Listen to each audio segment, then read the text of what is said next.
Muy bien. Muy bien, ahí en la nube, pues después nosotros... Ahora tenemos un Zoom, que es la universidad, que es este mismo, eh, y todas las grabaciones quedan ahí colgadas, y bueno, uno después va, descarga y ya es mucho más sencillo. Y el año pasado usamos el Jitsi, que estaba bueno también, pero había que reiniciarlo cada 40, 50 minutos. Así que bueno, hicimos un salto tecnológico, un avance eh, cualitativo. Bueno, esto es partidos políticos y sistemas electorales. Quizás algunos me conocen de algunos otros años, o también quizás alguno o alguna esté cursando sistemas políticos comparados, que también arrancamos hoy. Yo estoy a cargo de las dos materias, por eso siempre lo comento. Y muchos, en realidad, sistemas políticos es una materia de tercero, y esta es de cuarto, ¿no? De tercer año y cuarto año. Pero bueno, muchas veces cursan de forma paralela, o incluso quizás una y después la otra. Piensa que yo soy el de la imprenta, boludo. Sí, les pido que, que bajen el audio.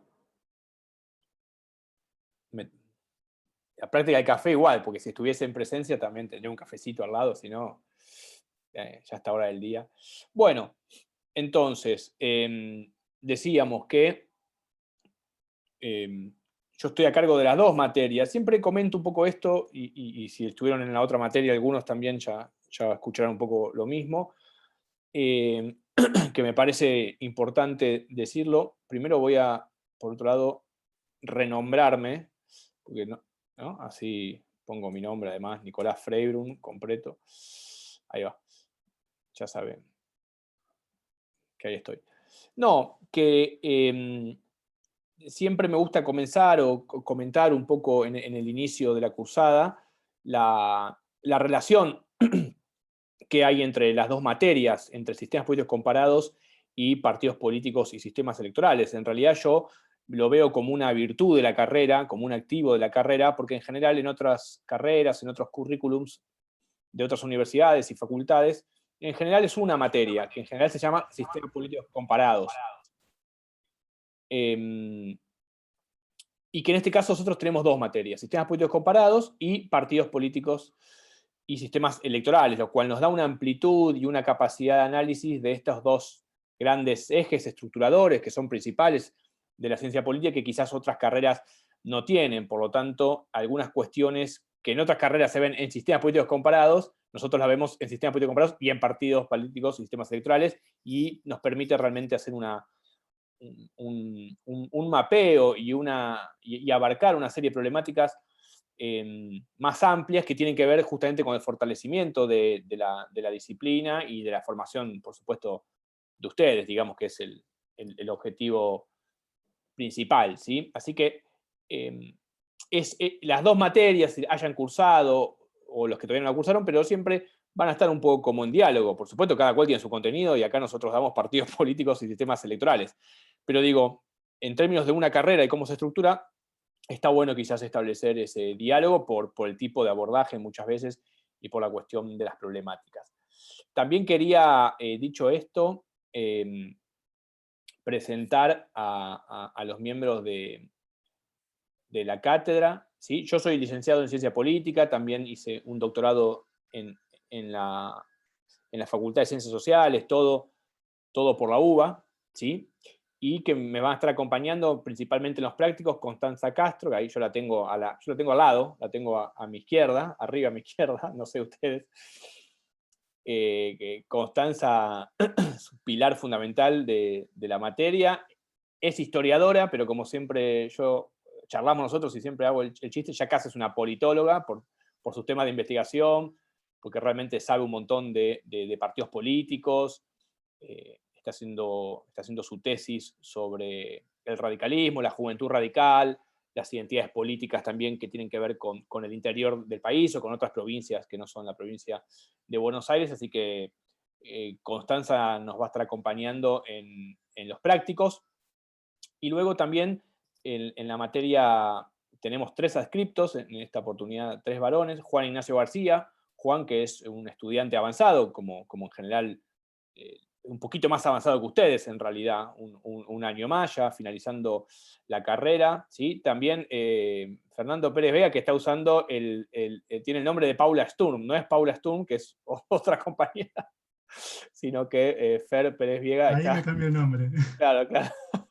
Pero bueno, no sé, capaz que había habido un cambio de tipo, qué sé yo, no sé, de identidad o no sé. Y luego Gonzalo Álvarez, que en el caso de Gonza hubo un problemita con el tema formal de la inscripción, pero es puramente administrativo, también es el tercer adscripto de la materia, se acaba de sumar en realidad este cuatrimestre junto a Fernando, y también tiene una particularidad interesante que Gonzalo ya está haciendo su tesis, está haciendo una tesis con fuerte anclaje en tema de partidos políticos, y como yo se la dirijo, un poco siempre también puedo dar fe que está buenísima, que tiene que ver con las discusiones sobre la renovación política institucional de los años 80. Así que, bueno, se suma también Gonzalo. Así que tenemos este Dream Team de 3 adscriptos, Juan, Fer y Gonzalo, y Constanza a cargo de los prácticos, ¿sí? Que van a ser también en este mismo horario, pero hacemos una semana y una semana. Respecto a la modalidad, es esa, una semana y una semana. Sin embargo, en el mismo horario, 17-19, siempre el mismo Zoom, el mismo link, todo igual. Toda la información ya está subida al aula virtual, entiendo que ya tienen las claves. ¿Sí? Ahí tenemos el programa con su respectivo cronograma. También ya está subida la bibliografía de la primera unidad, y obviamente todo el material y la información que va a ir surgiendo a lo largo de la cursada se va a ir subiendo y mostrando ahí. Es el medio a través del cual nos manejamos. Les pedimos por favor que no nos manden mails personales. Esto lo digo porque tenemos un montón de otros estudiantes, en fin, si no se torna un poco caótico. Así que la comunicación que sea a través del aula virtual, e inclusive hay algún chat, ya me han mandado algún mail, eso no es problema. Cuando tenemos un tiempo lo respondemos, por supuesto, eso no.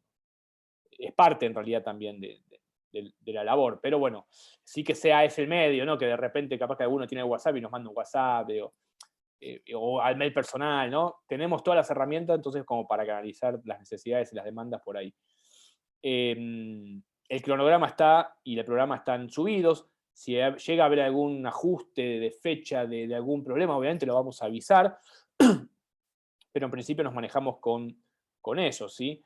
La modalidad de evaluación son 2 exámenes promocionales, se promociona con 6, y tienen que realizar 4 trabajos prácticos, y de esos 4 aprobar 3, ¿sí? Como en general sucede en todas las materias, para terminar bien la cursada.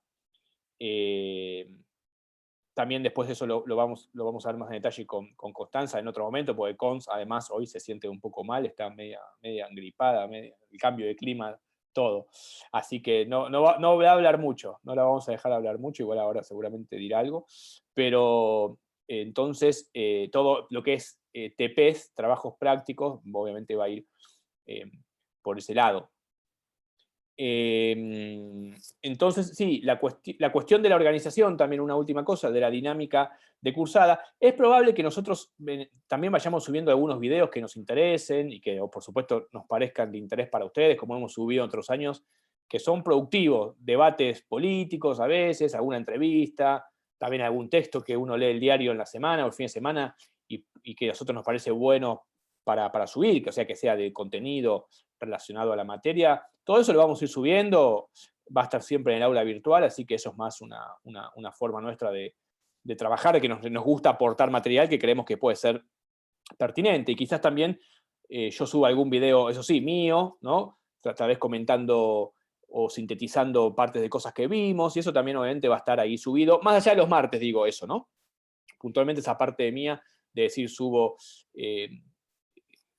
algún tipo sí, o de síntesis o de idea que esté dando vueltas o de que no haya quedado quizás clara, en fin. Digo, la virtualidad nos permite también eso, me parece que está bueno, entonces ahí ponemos un videito, quizás son 15 minutos, quizás son 20 minutos, estamos todos muy cansados de la virtualidad. Realmente hemos hecho también tenemos un diagnóstico y hemos hecho un paneo de que todo el mundo está bastante saturado, por supuesto, por este tipo de modalidad, ¿no? Y estar tanto tiempo frente a la cámara, porque además de cursar, muchos trabajan, en fin, digo, lo que ya sabemos a esta altura de esta experiencia. Así que en ese sentido vamos a tratar, obviamente, también de ser moderados respecto a cosas que subimos. No somos compulsivos, no somos personas que vamos a empezar a subir un montón de cuestiones, pero sí cosas que nos parecen interesantes. Hay algunos videos que trabajan sobre sistemas electorales, qué sé yo. Hay cosas lindas, ¿no? Como para entender mejor inclusive algunos textos, para complementar eh, algunos textos. Bueno, esto como forma introductoria. Ahora la dejo a Constanza decir unas cositas. Solamente digo que la materia es partidos políticos, sistemas electorales, y efectivamente está dividida, en estos dos grandes temas o en estas dos grandes ideas, que son los partidos políticos y los sistemas electorales. La unidad 1, 2, 3 va a tener que ver sobre todo con partidos, y la unidad 4, 5 y 6 va a tener con sistemas electorales y todo el universo que rodea obviamente a estas dos problemáticas, que por otro lado, por supuesto, están dialogando permanentemente, y ahí hacía yo la vinculación con la otra materia, con sistemas políticos, porque también dialogan obviamente con el régimen político democrático, con el presidencialismo, con la discusión con el parlamentarismo, con las formas de representación, en fin. Si uno hace una articulación de las dos materias, me parece que queda algo más o menos lindo, más o menos sustancial y bastante interesante, como que dé cuenta de una formación, ¿no? Que tiene que ver obviamente con una trayectoria mucho más amplia que ustedes ya están haciendo y que van a terminar de hacer de cara a la tesina, que es algo que también es muy importante y que tiene que ver por suerte existe, que tiene que ver con la formación de ustedes. Por eso yo les decía el ejemplo de Gonzalo.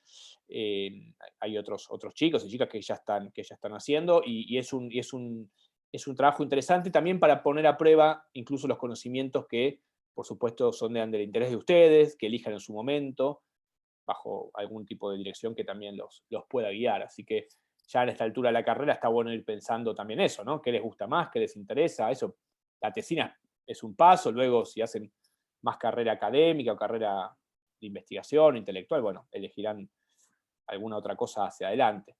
Bueno, Cons, te dejo a vos si querés decir algo, yo después retomo.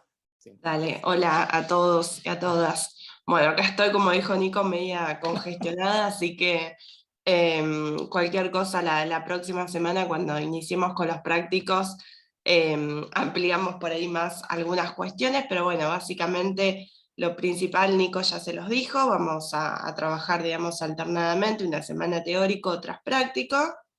Van a tener 4 trabajos prácticos, de los cuales tienen que aprobar 3, y habíamos planteado con Nico el hecho de que quienes no alcancen a regularizar los prácticos, o que no lleguen a aprobar esos 3 trabajos que son requisito para regularizar la materia, van a tener una instancia de recuperación, pero oral. Nos ha pasado el año pasado de estar corrigiendo reiteradamente trabajos, y bueno, para garantizar un poco también la organización de la materia, vamos a ser bastante estrictos con el cronograma y con las entregas. O sea, van a entregar los trabajos prácticos, y el que desaprueba va a tener que, nada, que ir ponderando y esforzándose en los restantes trabajos para alcanzar la aprobación de 3, y quienes no lo logren van a tener esa instancia de recuperación, pero oral. Bueno, esta modalidad también hace, ¿no?, que se compriman un poco las clases, que tengamos por ahí en algunos encuentros 2 textos, y fundamentalmente creo que tenemos nosotros, son 6 clases prácticas, es decir que para 4 trabajos prácticos, casi todas las clases se van a ir con un trabajo. Las clases que no tengan trabajos prácticos van a ser las 2 restantes del primero y el segundo parcial. Así que bueno, nada, los aliento a que quienes puedan conectarse, que lo hagan, porque vamos a trabajar en esas 2 horas, cuestiones que después ustedes las van a tener que plasmar por escrito, y que bueno, o van a tener que hacer algún tipo de análisis. Así que ya les adelanto que la semana que viene, el próximo martes, van a tener la consigna del primer trabajo práctico. Así que bueno, eso, nada más que decirles, y después cualquier cosa charlamos con más detalle la semana que viene, estas cuestiones puntuales de los prácticos. No sé si alguno o alguna de ustedes tiene alguna duda o consulta. Bueno, perfecto, gracias, Cons.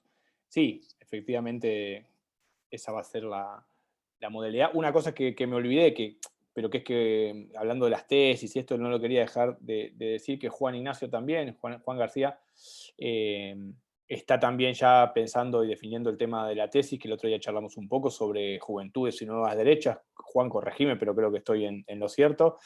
Lo cual es un tema súper interesante también,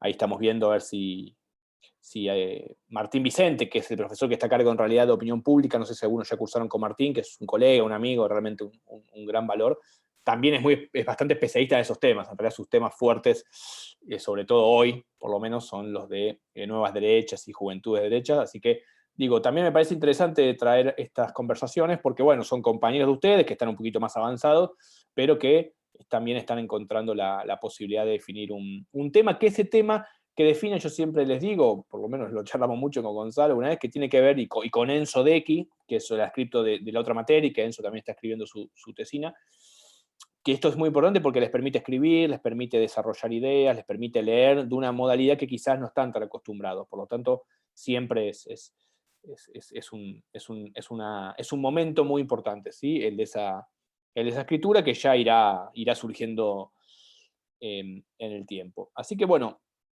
vamos a empezar un poquito a conversar sobre la materia y sus primeros contenidos.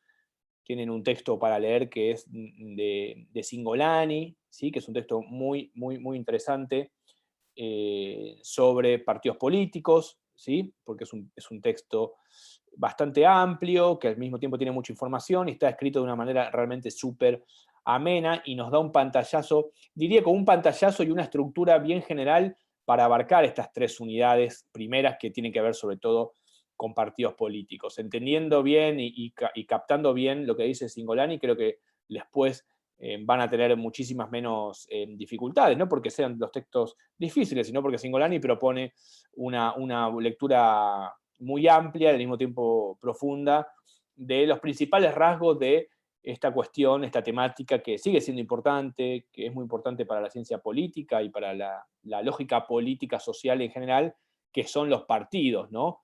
A pesar de sus transformaciones, empiezo por el final del texto, ¿no? Por la conclusión o por las notas finales que pone Cingolani, ¿no? A pesar de las transformaciones, de la supuesta desaparición, de la crisis, de la metamorfosis, los partidos políticos siguen siendo importantes para analizar a los propios partidos, que puede ser una modalidad, digamos, de investigación que en el futuro cualquiera puede elegir, y además para entender cómo funciona el sistema político democrático y puntualmente lo que llamamos el sistema de partidos. Ya con Constanza, el próximo martes también van a ver dos textos clave, uno que es fundamental y que es un autor recontra clásico, que es Giovanni Sartori, ¿sí? Y también algo de Panebianco, ¿no? Hoy en Sistemas Políticos a la mañana yo bromeaba un poco con la cantidad de italianos que hay en la ciencia política, pero efectivamente la ciencia política está plagada, ¿no? Bobbio, Sartori, Pasquino, Matteucci, en fin, Panebianco, que lo vamos a ver también en prácticos y teóricos, son autores fundamentales que nosotros queremos que ustedes los aprendan, ¿sí? En su dimensión más profunda, porque son los autores que luego, y esto se lo digo realmente como experiencia, que uno se acuerda, que uno sabe que esos autores son clave para entender y que siguen incluso, ¿no? Sirviendo para pensar. Digo, Panebianco, Sartori, otros que también son clásicos como Duverger, ¿sí? Como Miches, por supuesto Max Weber, algo vamos a ir viendo como Katzimer, en fin, una serie de autores que algunos los tienen como bibliografía complementaria también. Obviamente a los que les interesa van ahí, buscan y en la bibliografía, y si les interesa más a unos pueden obviamente escribir o preguntar y nosotros les podemos recomendar más textos, ¿no? Si alguien se engancha mucho con una temática, buenísimo, bienvenido. Entonces, el texto este de Cingolani, ¿no? De partidos políticos y sistema de partidos, es un texto del 2006, es bastante reciente al mismo tiempo, si bien ha habido mucha literatura y hay mucha literatura sobre la temática, nos da un paneo y nos da un muestreo fundamental, digamos, ¿no? Sobre el punto de partida o el puntapié inicial para pensar qué es esto de los partidos políticos y cómo se organizan los sistemas de partido, ¿sí? Entonces, van a ver que en el texto una primera abordaje, una primera definiciones que ella empieza a introducir va a tener que ver, obviamente, con los partidos como actores fundamentales de la democracia. ¿Sí? Eso, por supuesto, digo, como yo decía antes, sigue estando de un modo muy presente. Ya vamos a ver coaliciones políticas también. Ya vamos a ver en la unidad 3 coaliciones, ¿no? Que es un tema lindo también, porque está dentro, obviamente, la cuestión de los partidos, pero también abre la discusión hacia modalidades de representación y de agregación de intereses y de construcción de identidades que tienen que ver quizás con modalidades diferentes a la de los partidos, ¿no? O a la de los movimientos, o a los de los frentes. Bueno, en América Latina también las cosas se dan de un modo diferente al origen, digamos, de la democracia y de las organizaciones políticas partidarias que en general uno las ubica en Europa, Estados Unidos, ¿no? Entonces también ya vamos a ver más adelante la cuestión de las coaliciones, por lo menos para ver justamente una diferencia o una forma de entender lo partidario desde otro lugar también, ¿no? Entonces, en principio, los partidos, va a decir Cingolani, bueno, son fundamentales, son aquellos actores que agregan los intereses que existen en la sociedad, o una parte de intereses fundamentales, dan forma a la institucionalización de la política. Si aparte lo miramos en perspectiva histórica, qué es lo que tenemos que hacer y qué es lo que intentamos hacer desde la materia, tenemos que mirar una perspectiva histórica, sin ser historiadores, como siempre digo, sin embargo, tenemos que ver que las cosas suceden en procesos históricos y ahí están los conceptos jugando y transformándose. Entonces hablamos de institucionalización de la participación política. Si lo miramos desde el siglo XIX, mediados del siglo XIX en adelante, lo que vamos a ver es un creciente proceso de institucionalización, de agregación de intereses, de nuevos intereses, y por supuesto de surgimiento también de distintos partidos y de la transformación del partido como esa institucionalización de la política, incluso hasta llegar a su crisis, incluso hasta llegar a sus transformaciones más recientes, que también hay una serie de discusiones que Cingolani pone a jugar en términos de la teoría. También van a ver eso hacia el final del texto, que está bueno, me parece, ¿no? Tiene un apartado que se llama número 8, el apartado número 8 ahí, van a ver que ya pone en discusión ciertos saberes supuestamente consolidados de que los partidos vienen a decir un montón de cosas nuevas, algunas teorías, pero en realidad eso ya era parte de teorizaciones anteriores. Ya después cuando lleguemos a eso lo vamos a ver. Así que existen distintas dimensiones, por supuesto, entonces, de estos partidos que decimos que analizan demanda, institucionalizan la política, agregan intereses, ¿sí? Están en relación con una demanda social y política, podríamos decir, en principio. No decimos económica porque para eso estarían los sindicatos, lo cual también, ya vamos a ver quizás algo en algún momento de su relación, algunos partidos, ¿no? Que están muy ligados al surgimiento de sindicatos, pero en principio el sindicato agregaría intereses o demandas de tipo económico, ¿no? Estas cuestiones también van delimitando, ¿no? Conceptualmente qué significa cada cosa, porque, de nuevo, siempre insisto, nosotros trabajamos con conceptos, es importante que podamos aprender esto y que sepamos diferenciar. Después, ya al final de la materia van a saber diferenciar un bipartidismo de un multipartidismo, o por qué un presidencialismo funciona quizás seguramente diferente a un parlamentarismo, o van a aprender a contar los partidos, como dice Sartori en este texto, y van a verlo con Constanza el martes que viene. Entonces, hay distintas corrientes que explican el surgimiento de los partidos políticos. Decíamos, que dice Cingolani, ¿sí? Que decíamos hace un recorrido bien interesante y conocido, digamos, en un punto y que abarca, ¿no? Van a haber distintas corrientes ahí. Van a ver que ella va a ser muy definicional. El texto está bueno porque va definiendo estas corrientes y las ideas en general de un modo bastante sencillo y esquemático en el buen sentido, en el que ayuda a ordenar, ¿no? Vamos a ver que hay corrientes funcionalistas que tienen que ver con una lectura de la existencia y el surgimiento de los partidos a partir de estudiar la estructura social. Stein y Rockham, por ejemplo, que son un clásico, que ustedes lo tienen como bibliografía complementaria, ¿sí?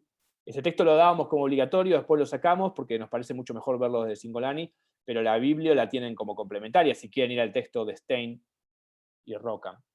También va a haber lecturas normativistas, aquellas lecturas que proponen a los partidos como guías ideológicos, Los partidos en realidad tienen que ver con conducir, ¿no?, a grupos sociales a través de determinadas ideas, a partir de determinados fines, o que se proponen determinados fines en la sociedad. O también visiones como las racionalistas, que van a ser visiones que ajustan, ¿no?, sus objetivos a la consecución del poder, ¿no? Lo único que podría importar para esa mirada, o lo principal que podría importar, es el objetivo de alcanzar el poder como objetivo fundamental, lo cual también, por ejemplo, nos lleva a Weber, y tiene un sentido, ¿no? Los partidos políticos luchan por el poder. ¿Por cualquier poder? No. Por el poder del Estado, ¿sí? Por el poder de alcanzar el Estado. No luchan por cualquier poder.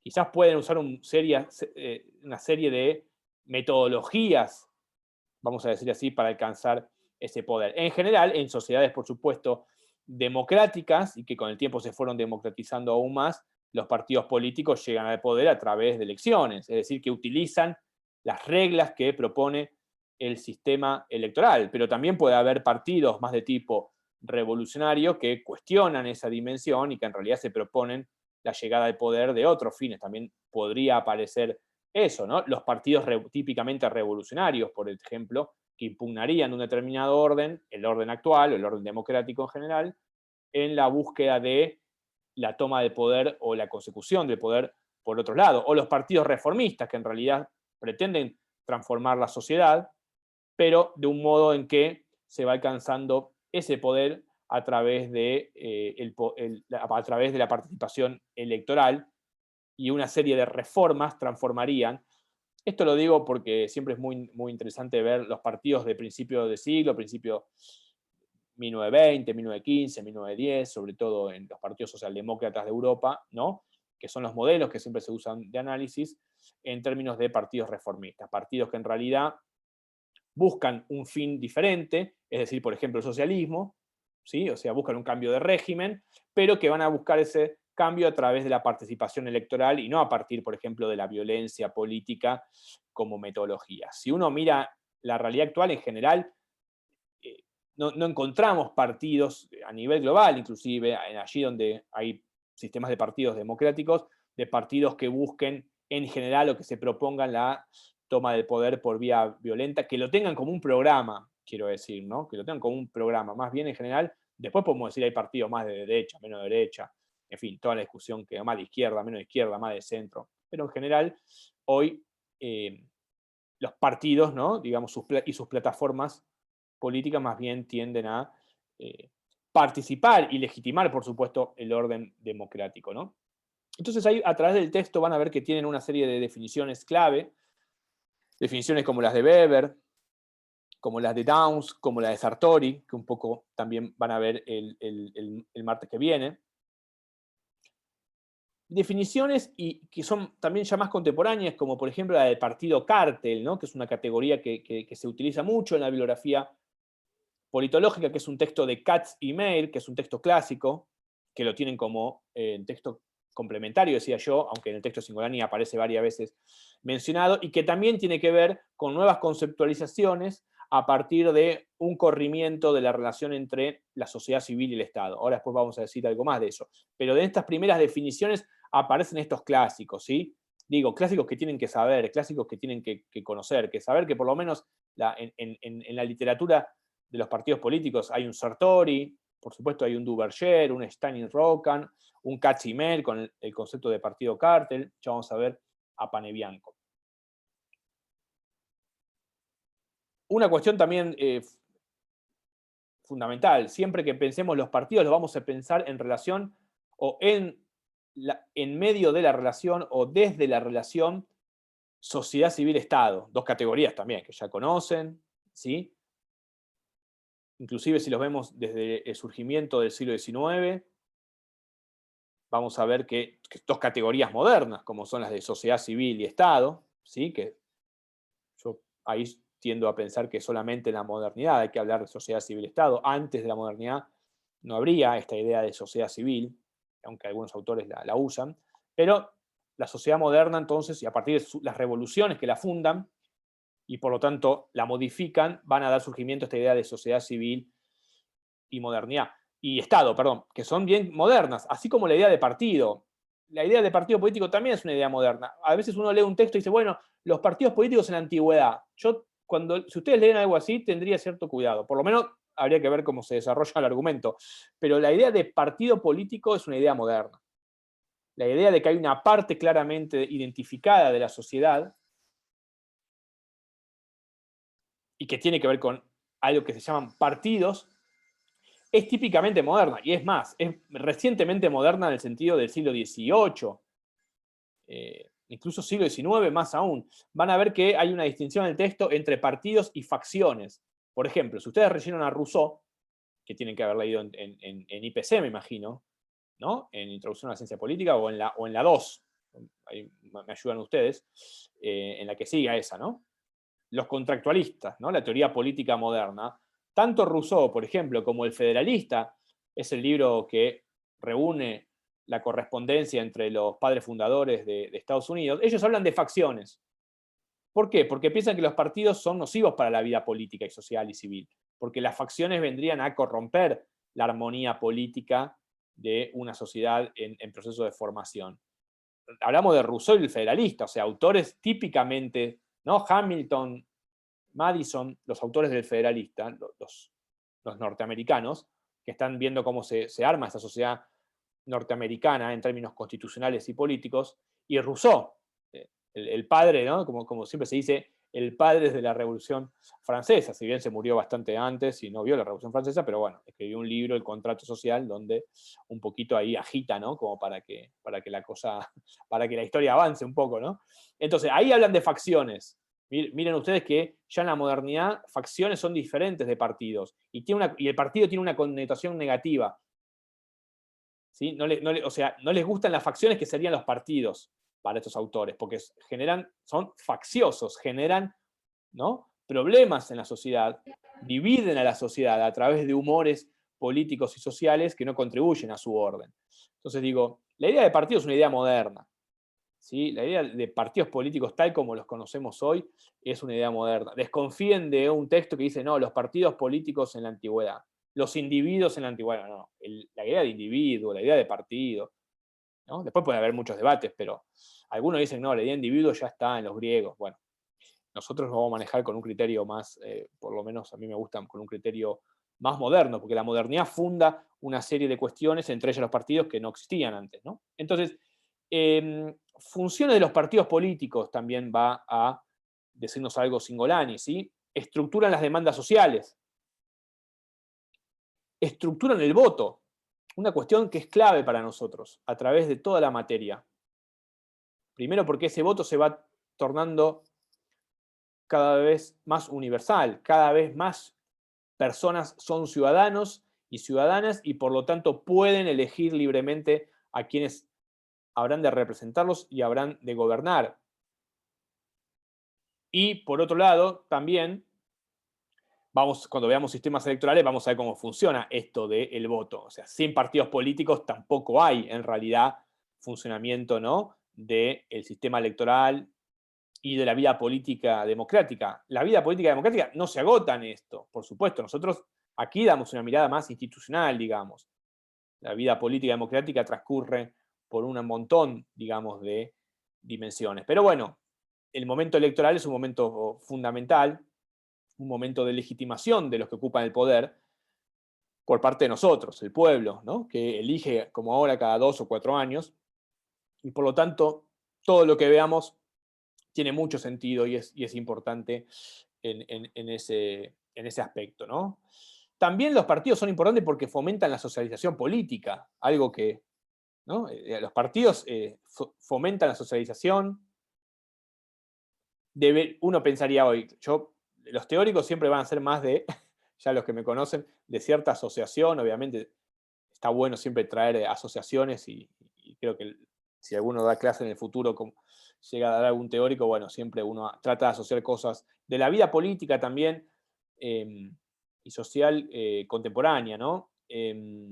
Decíamos que los partidos fomentan la asociación política a través de ciertas ideas. Claro, uno mira hoy los partidos políticos y dice, bueno, la verdad que la discusión es baja, por lo menos acá salgo un poco de la teoría y doy mi opinión, ¿no? Los interlocutores, ¿no? O los locutores de los partidos, las referencias intelectuales, ¿no? ¿Quiénes son de los partidos? ¿Quién habla? Bueno, hoy eso es muy, ¿no? Un programa de televisión, un tuit, cualquier cosa activa una discusión pública y por lo tanto esas referencias que eran más clásicas y que los partidos organizaban han perdido un poco, ¿no? Yo creo que para mal, en el sentido de que al lado de todas esas figuras emergentes, los partidos deberían todavía, ¿no?, tener sus referencias y sus formas de canalizar un diálogo con la sociedad, que quizás mi mirada es un poco idealista, pero siempre me parece importante, ¿no?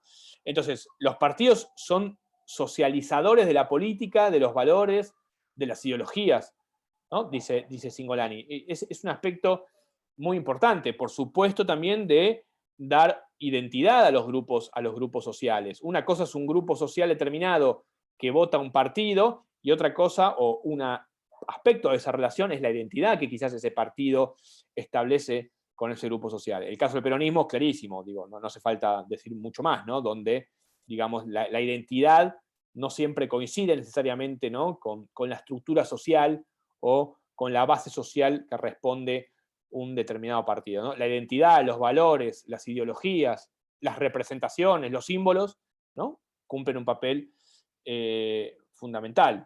Entonces tiene que ver con la idea de opinión pública también, porque los partidos deberían formar la opinión pública o deberían ser un actor fundamental en ese proceso, ¿no? Hoy hay un corrimiento de eso que también está en el texto y lo vamos a ver, y ya lo conocen por otras materias. Hoy quizás otros medios, como los medios de comunicación o ciertos medios de comunicación, ocupan un lugar realmente importante en la formación de las opiniones. Luego, cuando se vota, quizás eso baja un poco. Uno se da cuenta que finalmente en las elecciones también no hay cambios tan radicales, ¿no? Porque la gente quizás, en definitiva, al momento de votar, al momento específico de votar, emite un voto quizás mucho más de lo conocido y de lo que sabe históricamente, ¿no? Pero no podemos negar que hay otras voces sociales, ¿no?, esto hay que decirlo, que traspasan esa función de los partidos. Es más, en algunos casos los partidos a veces ya no cumplen esta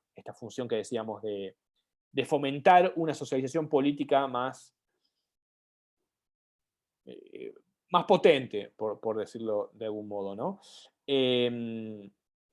Y por supuesto también va a tener que ver con la formulación de políticas públicas, otro aspecto que es importante para nosotros, ¿sí? Digo, tanto como analistas quizás eventuales de una política pública, como evaluadores de una política pública, como si el día de mañana trabajan en algún área estatal, por ejemplo, y tienen que llevar adelante alguna política pública, ya verán en las respectivas materias esto. Pero quiero decir, los partidos también entonces son, en términos de sus responsabilidades o de sus funciones, son canalizadores, son referencias que tienen que tener una agenda de determinadas políticas públicas. Eso quizás es lo que más se ve de todo esto que enumeramos, ¿no? Es decir, la agenda programática de un partido, que en general eso aparece públicamente aparece de cara a las elecciones, pero en realidad esa agenda de políticas públicas todos los gobiernos la tienen y la tienen que llevar a cabo, digamos, diariamente. Por un lado, administrar el orden, ¿no?, a partir de la burocracia, etc. Pero ya nos meteríamos en Estado. Estamos hablando de partido. En todo caso, después cuando vayamos a la relación Estado-partido, vemos. Hay una cuestión muy importante en el texto también. Esto que describíamos recién tiene que ver con las funciones de los partidos políticos, ¿sí? Se podrían agregar otras seguramente, ¿eh? Se podrían agregar otras. Yo decía también algo que no está quizás totalmente detallado en esta enumeración que hace Cingolani, pero digo también la de brindar identidad, ¿no? Generar identidades. Digo, por ejemplo, el peronismo, generar la identidad del trabajador. Darle una representación a un grupo social que tiene que ver con una serie de quizás conquistas sociales, pero no solamente con eso, sino justamente con una identidad.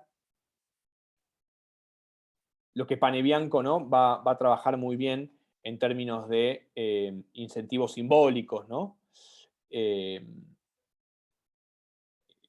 Ya algo de eso vamos a ver en algún momento, ¿sí? De brindar una identidad a sus seguidores, sus militantes, su base social.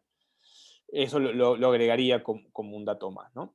Luego van a ver que Cingolani va a hablar del origen y la evolución histórica de los partidos políticos. Por eso decimos que también es una perspectiva histórica y conceptual la nuestra. Tenemos que conceptualizar, pero mirando esa evolución histórica. Hay un consenso, y está muy bien eso, y Duverger va a ser uno de los primeros. Duverger es un autor francés. Yo tengo el librito acá, a ver si puedo, les muestro. Si se ve ahí, ese es un recontra clásico, ahí lo pongo así, se ve. Los partidos políticos, es un libro del 51, creo, es un libro de la posguerra. Tengo acá un par de libros que ahora les voy mostrando. Y que es uno de los textos fundantes y fundamentales, digamos, de segunda mitad, justo comenzando la segunda mitad del siglo XX, pero que intenta capturar un montón de información y sistematizar algunas cuestiones fundamentales, ¿no? Para explicar el nacimiento de los partidos, decíamos, más o menos lo ubicamos mediados del siglo XIX, ¿no? Con ya obviamente el triunfo de las burguesías, el surgimiento del liberalismo, el proceso de conformación del Estado-Nación, bueno, todo eso ustedes ya lo conocen, ¿no? Y ahí va a haber dos explicaciones en principio. Una, la de Duverger, ¿sí? Que va a ser la explicación, lo que llamamos, y lo que llama el texto, la explicación institucional. Esto a nosotros nos importa mucho. Lo que se llama enfoque institucional, que tiene que ver con Duverger, y el enfoque sociológico, que tiene que ver con Stein y Rocan, ¿sí? Que van a partir de explicar de modo diferente el surgimiento de los partidos en la sociedad moderna. Hablemos un poquito entonces del enfoque institucional. Por supuesto que se los puede complementar o son complementarios, pero en principio son enfoques conceptuales y metodológicos diferentes de explicar el surgimiento de los partidos políticos en la sociedad moderna. ¿Por qué institucional el de Duverger? Bueno, porque es un origen de los partidos que va a estar asociado al Parlamento, o sea, a una institución fundamental del siglo XIX, decíamos del triunfo de la burguesía como grupo social que termina de imponerse finalmente luego de las revoluciones, y que va a tener al Parlamento, decíamos, como aquello que Duverger llama los partidos políticos de creación interna. Los partidos políticos de creación interna se van a crear en el ámbito del Parlamento. Todavía tenemos una democracia restringida, no vota todo el mundo. Tenemos lo que Weber llamaba un partido de notables, ya también ahí tenemos una caracterización. Los partidos que son de creación interna, es decir, que surgen en el ámbito parlamentario, el partido de Roca en la Argentina, por ejemplo, el PAN, Partido Autonomista Nacional, son partidos de origen interno, ahí las categorías también interno porque es interno al Parlamento, y en general son lo que se llama en la bibliografía partidos de notables, es decir, partidos más bien pequeños todavía, donde las referencias y los miembros de esos partidos son justamente notables de la comunidad de la que participan. No son partidos profesionales todavía, podríamos decir, ¿no? Si son gérmenes de partido, que se llaman partidos de élite o partidos de notables.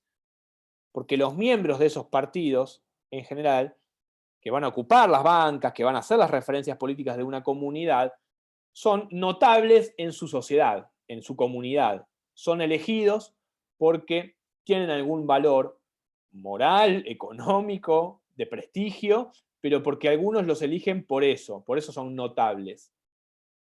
Y más bien la participación política es escasa, es poca, en el sentido de que no es de masas y en el sentido de que no todos los ciudadanos tienen derechos políticos, ¿sí? Por lo tanto, es una dimensión más acotada de la política. Pero allí nacen los partidos, según Duverger, desde esta perspectiva. Y por otro lado, los de creación externa. Si los de parlamento son de creación interna, los partidos de creación externa que son extraparlamentarios. Justamente que surgen por fuera de la institución parlamentaria y que van a tener ya que ver con, siempre hablando de Europa, en principio, por ahora, van a tener que ver con el surgimiento de los partidos políticos ya más hacia fines del siglo XIX. Pensemos sobre todo en los partidos socialistas. ¿Por qué? Bueno, porque tiene que ver con que las clases trabajadoras, con que la clase asalariada, la clase obrera, los distintos nombres que podemos llamar a sector social, como diría Marx, que vende su fuerza de trabajo, ¿no? Que no es dueña de los medios que usa para producir. Esos sectores van ganando terreno porque comienzan a poder votar, ¿sí? Y por lo tanto se dan nuevas representaciones partidarias. El caso ejemplar que siempre se usa y que está bien usarlo siempre y que siempre lo van a ver es el del Partido Socialdemócrata Alemán. No es el único, también el Partido Laborista, por ejemplo, inglés, es un caso lindo para estudiar, ¿no? Que tiene que ver con el surgimiento de los sindicatos. Es un partido que surge muy fuertemente con dirigencia sindical. El peronismo tiene algo de eso, por ejemplo, aunque no solamente, pero tiene algo de eso. Pero yo decía el Partido Socialdemócrata Alemán, clásico, partido que estudia Max Weber, que estudia Michels, ¿no? Que estudian los tipos de 1910, 1920, que están viendo ahí cómo funciona eso. ¿Qué es eso? El partido de masas, de creación externa del Parlamento.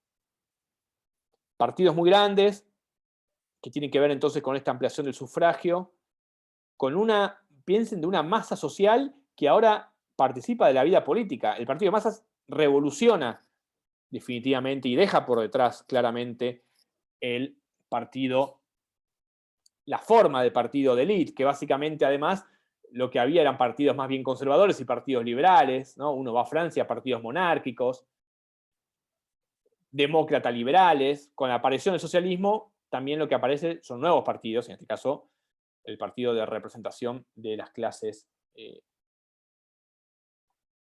trabajadoras. Y además esos partidos se van a constituir a partir de ciertas asociaciones, podríamos decir, que pueden ser religiosas, va a haber partidos confesionales, también sindicales. Son partidos más centralizados, son justamente partidos que van a ser burocráticos, que para su manejo, para su desarrollo, van a requerir de una burocracia, porque, diría Weber, son grandes organizaciones, ¿no? Son más verticales en la conducción y son más disciplinados también, ¿no?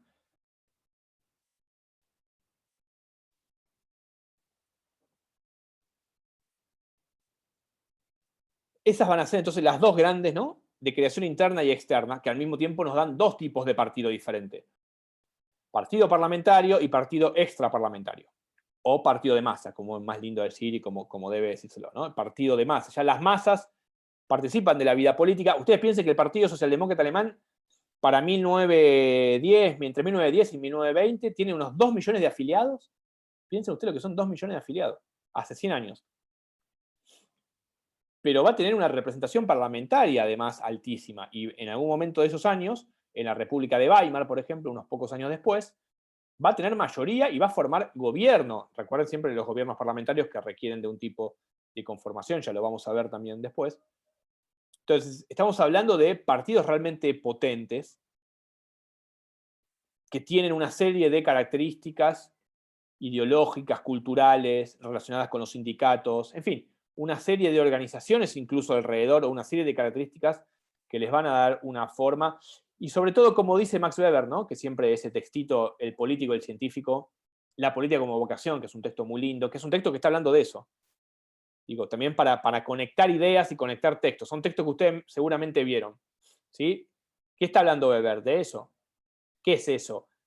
Los partidos de masas y la democracia y la burocratización del orden hacia 1918, después de la Primera Guerra Mundial, donde además cambia mucho la fisonomía de los estados europeos, sobre todo los que eran o los que estaban bajo imperios monárquicos, por ejemplo, ¿no? Como Austria-Hungría y otros.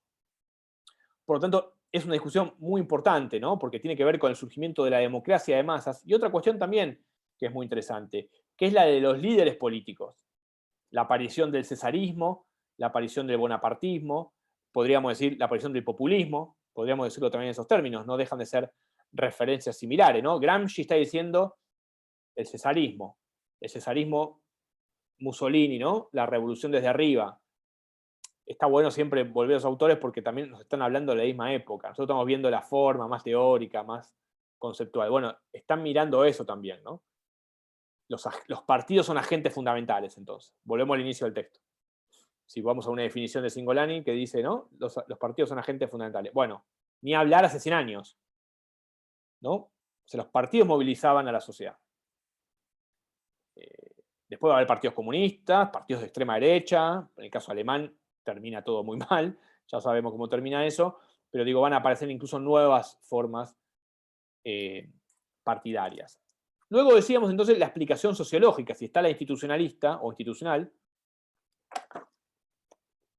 vamos a tener al Lipset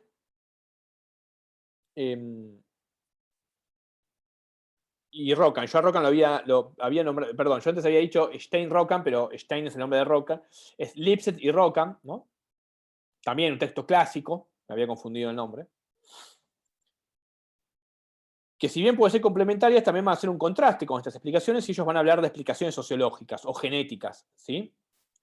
Entonces, los partidos políticos son producto de las divisiones sociales de la época moderna. El surgimiento del Estado-Nación, de las revoluciones y de la época moderna o de la modernidad, ¿no? Van a dar lugar a los partidos políticos. Los partidos políticos van a ser resultado ya no de esta cuestión tan institucional, como decía Duverger, sino de una mirada más sociológica en términos de divisiones sociales. Las revoluciones producen divisiones sociales estructurantes, los famosos clivages o clivajes, también una palabrita que es muy politológica, ya así van sumando palabras al diccionario politológico, ¿no? Los clivajes, es decir, los cortes, podríamos decir, ¿sí? Que existen en una sociedad. Entonces, con esta... Y los partidos políticos van a surgir de diferentes clivajes. Ahora vemos cuáles son esos clivajes, ¿no?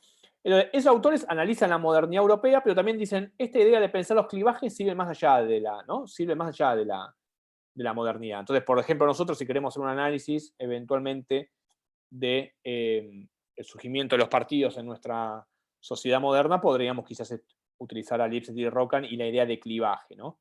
De nuevo, que tiene que ver con una perspectiva sociológica.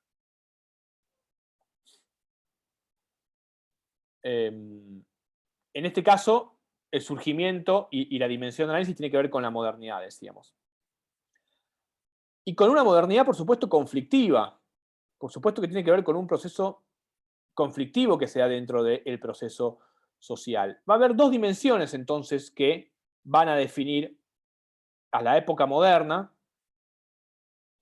y dos grandes dimensiones que ellos van a tomar en realidad para definir a los partidos. Una definición que ellos van a llamar funcional y otra territorial.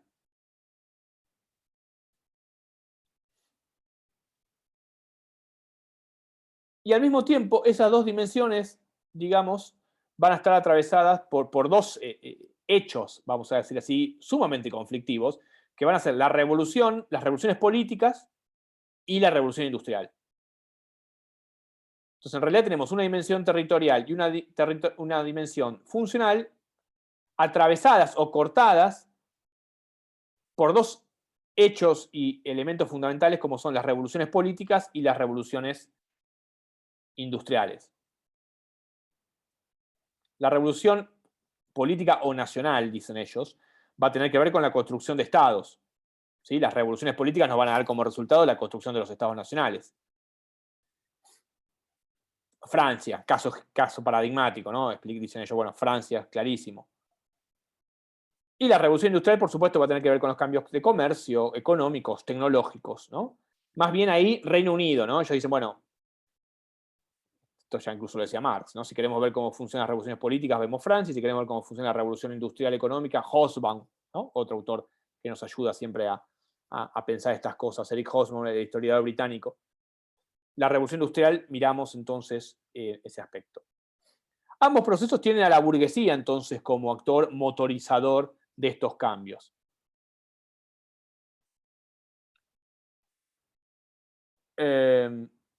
Y de la Revolución Nacional, o barra Revolución Política, van a surgir entonces dos clivajes. Ahí llegamos a la idea de clivaje. Un clivaje que es centro-periferia y otro clivaje que es Estado Nacional-Iglesias. O centro versus periferia y Estado versus iglesias. En el sentido, la fractura centro-periferia corresponde a una fractura territorial, esta dimensión que veíamos antes, a la dimensión territorial, que va a dar lugar a culturas de centro y culturas periféricas, entonces culturas políticas, queremos decir, y por lo tanto va a haber, por ejemplo, partidos regionales, partidos étnicos, como incluso se ve todavía hoy en Europa, ¿no? Es interesante, por eso todos son interesantes, porque en definitiva uno mira Bélgica, por ejemplo, y dice, como hasta hace poco tiempo había conflictos entre partidos regionales y eso impidió, por ejemplo, formar gobierno durante un tiempo. Por ejemplo, con diferencias étnicas o lingüísticas, como suceden en esos países. Eso es lo que están pensando ellos, ¿no? La revolución industrial, generando entonces, la revolución política, perdón, generó esta primera fractura entre centro y periferia y eso generó luego identidades políticas y partidos políticos. Entonces, eso da lugar a los partidos regionales, ese primer clivaje. Pero el clivaje iglesia-estado, por un lado centro-periferia y por el lado iglesia-estado, esa es la dimensión funcional, la otra es la dimensión territorial, va a ser una lucha por quién domina los valores sociales, los valores culturales. Y por lo tanto va a dar el surgimiento de partidos laicos y partidos confesionales. Entonces, centro y periferia me da partidos regionales. E iglesia-estado me va a dar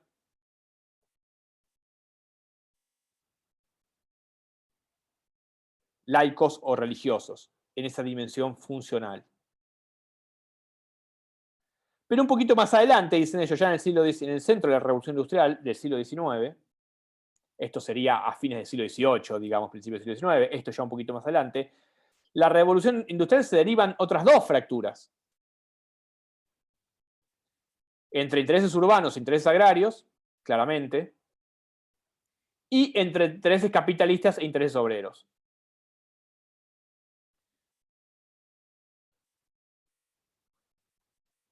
Entre urbanos y agrarios va a estar atravesado por la dimensión entonces territorial, por la defensa de la cobra de impuestos o por el no cobro de impuestos, por ejemplo, a la tierra u otras mercancías. Y ahí van a surgir, por ejemplo, partidos agrarios, como los Tories en Inglaterra, partidos más conservadores, siempre, ¿no? O en general los partidos agrarios son de tipo más conservador. Difícilmente surjan partidos revolucionarios de un espacio social como es, ¿no?, el mundo agrario, el mundo de los propietarios agrarios. Y por otro lado, los radical liberales, los Whigs, ¿no?, que serían los urbanos, ¿sí?, los partidos que surgen de esa dimensión territorial, producto entre campo y ciudad de la revolución. Entonces, cada uno tiene dos, derivan dos. En total, 8, podríamos decir, clivajes. Estamos hablando de la revolución industrial, que produce dos fracturas, dijimos. Campo-ciudad, capitalistas obreros. Campo-ciudad, decíamos recién esto. Y la otra, finalmente, que es funcional y no territorial, es entre capitalistas obreros. Burgueses y proletarios, diría también. Hoy estoy citando mucho a Marx porque viene el caso, ¿no? Pero el manifiesto del Partido Comunista, ¿no?, por ejemplo, que es un texto que es muy lindo porque también ubica muy claro ahí cómo se arman los actores, ¿no?, bueno, de una modernidad incipiente. Y por lo tanto nos va a dar lugar, en este caso, siempre lo que nosotros miramos son los partidos políticos que surgen de acá.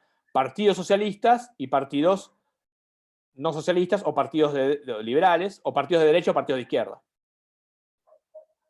¿no? Finalmente, en realidad,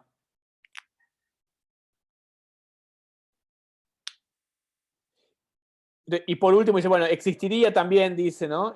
Cingolani, también una división producto ya luego de la revolución del 17, de la revolución bolchevique, que serían partidos más internacionalistas y partidos más nacionalistas. Eso como un último desprendimiento, ¿no? Pero lo fundamental es lo otro.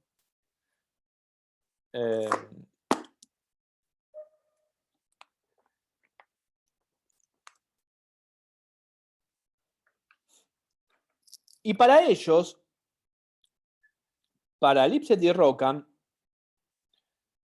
luego de esto último, digamos decir, de partidos finalmente de derecha y de izquierda, porque también nos podemos, si miramos, si vamos al estudio de un caso de un país, quizás tenemos que detectar, hay partidos agrarios, partidos confesionales, que luego quizás fueron incorporándose a otros partidos más de derecha o más de izquierda, ¿no? Y por lo tanto podríamos reconstruir esas trayectorias partidarias en base al esquema de Sten y Rockham. Lo que importa es que esa mirada sociológico-genética va a decir que a partir de estas dos revoluciones surgen estos 4 clivajes. ¿Sí? Y que para ellos, a partir de esta definición y de este punto de llegada, que serían partidos de derecha y de izquierda, en definitiva en términos de capitalistas y obreros, el sistema de partidos se congela. El sistema de partidos llega a un congelamiento, dice, que después van a ver más adelante en el texto que eso fue cuestionado, porque lo que hubo efectivamente es una serie de transformaciones y no de congelamiento, ¿no? Por supuesto, hoy tendríamos que hablar de nuevas identidades o ver si efectivamente hay, ¿no? Partido. ¿Cómo funcionaría eso en Latinoamérica o en la Argentina? Quizás esos clivajes que existen en toda sociedad moderna, sin embargo, por ejemplo, en América Latina, ¿hubo revolución burguesa? Bueno, esa es una discusión viejísima, ¿no? Ya no sé quién la da hoy esa discusión, pero existía hace bastante, ¿no? Digamos, si hubo revolución burguesa y por tanto si hubo una burguesía que dinamizara un Estado para una acumulación capitalista y por lo tanto, ¿quién encabezaba eso? Bueno, siempre se dijo, como no hay partidos burgueses, eso lo hizo el Estado. Los peronistas incluso decían, no, lo hicimos nosotros, lo hizo Perón, ¿no? Para poner una discusión. Bueno, pero entonces no tendríamos revoluciones ni industriales ni políticas como lo piensan Sten y Rockham. Pero podríamos decir que hubo algún tipo de, por supuesto, de transformación social. Por ejemplo, lo que analiza Gino Germani.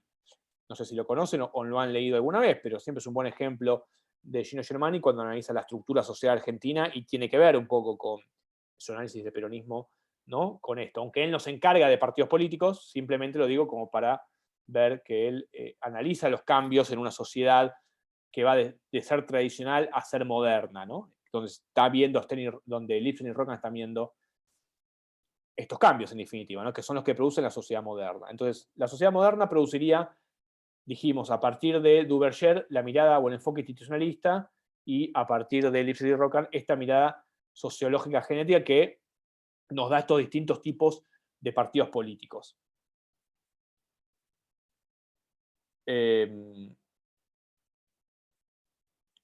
Esos tipos de partidos políticos, entonces, decíamos que eran partidos de notables,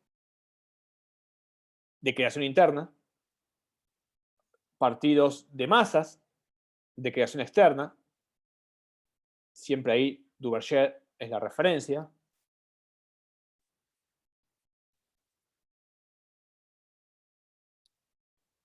Pero también van a aparecer nuevas categorías que tienen consenso, ¿sí? Para la discusión sobre la conformación de los partidos políticos. Por ejemplo, una idea que Cingolani señala que es bien interesante y que es muy importante, que es la idea de partido catch-all, quizás la han escuchado, o partido atrapa todo, ¿no? Catch-all en inglés, de atrapar, o partido catch-all parties, como se suele decir, o partido atrapa todo.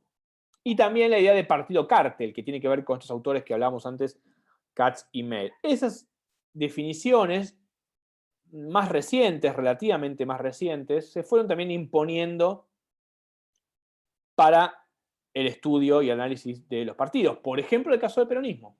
Siempre sirve como ejemplo, pero ¿por qué? Porque, bueno, porque algunos autores dicen no es un partido de clase.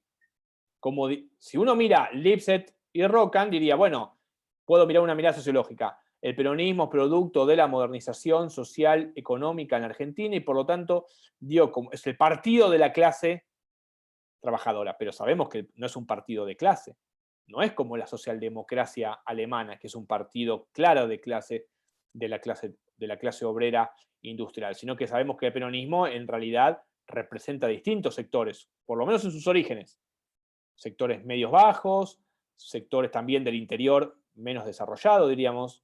En el interior, donde hay contextos no totalmente urbanos, el peronismo, cuando gana las elecciones, inclusive Perón, también construye con sectores y son aliados partidos conservadores. En fin, hay una cantidad de actores que son bastante múltiples y bastante diversos, diría, bastante heterogéneos y no homogéneos, no solamente la clase obrera. Por lo tanto, hay algunos autores que dicen, el peronismo es un catch-all. Es un partido catch-all porque intenta, en realidad, atrapar, ¿no?, contener, representar una serie de actores que van mucho más allá de la clase obrera industrial. Sectores de la pequeña burguesía, ¿no?, sectores de la burguesía industrial del mercado local. En fin, no sería, si uno empieza a contar los actores, no sería específicamente un partido de clase y por lo tanto un partido de izquierda en el sentido tradicional. Después podemos dar la discusión de si en el espacio social e ideológico el peronismo está más a la izquierda que otro. Es otra cosa. Eso es una espacialización de las identidades políticas en todo caso. Pero no, en el punto de vista de su origen, ¿no?, habría que ver. Bueno, ahí tenemos una palabrita que hoy está muy de moda, pero que es populismo, ¿no? Por ejemplo, nos podría ayudar a pensar el surgimiento de ese partido que tiene que ver con el liderazgo de un militar, pero también con una fuerte base sindical.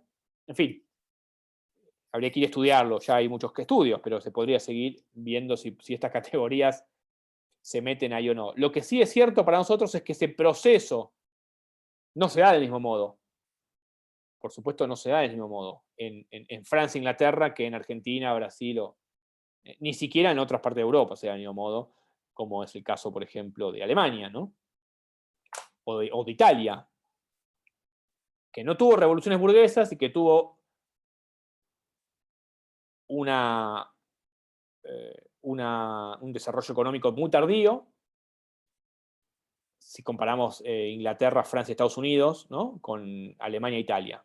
Un trabajo muy lindo, el de Barrington Moore Jr., texto clásico de la política comparada, ¿sí?, sobre el surgimiento de los tipos de actores en las sociedades modernas a partir de en qué países hubo revolución capitalista y revolución política, allí donde no las hubo, y por lo tanto hubo otros movimientos como el fascismo. Bueno, ahora analiza la composición de clase y las alianzas de clase, ¿no?, que en parte, no lo dicen así en el texto que tenemos nosotros, Lipset y Rockham, pero habla de eso.